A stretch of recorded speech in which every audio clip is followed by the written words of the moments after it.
A Xunta Xacobea empezou a revitalizarse e tuvo un punto de inflexión no ano 93, época xa do señor Fraga, aquel que estaba sentado á dereita do dictador. Supuxo ese punto de inflexión que foi importante para Galicia, xerando todo un ecosistema en torno ao Camiño de Santiago. Parece que lles molesta, pero é a realidade. Hemeroteca, incluso os que temos xa certa idade, Silencio, por incluso favor. temos na Señora retina Méndez, e na cabeza, xa non señora temos que Méndez, tirar de un momentiño, por favor. Non sei se... Un momentiño, vamos a parar o tempo. Non é que moleste, que vostede retirou ese concepto xa noutro debate que xa fora obxecto de distinta discusión.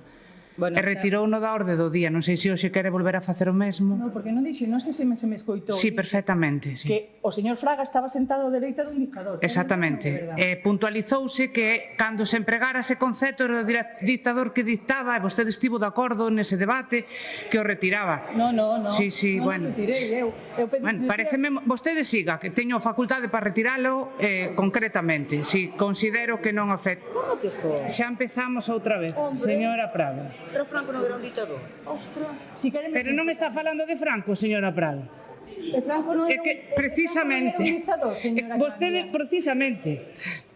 Ben, vamos a continuar. Entendo que non nos retira, non? Non, é dicir... Vale, perfecto. Continúe co debate, por favor. Pero, a ver, unha pregunta, porque a mellor son eu a despistada, e a mellor a idade xa me empeza a pasar mala factura tamén, non? A mellor xa empece con Alzheimer. Pero Franco era un dictador, sí ou non? E me dirixín a Franco ahora.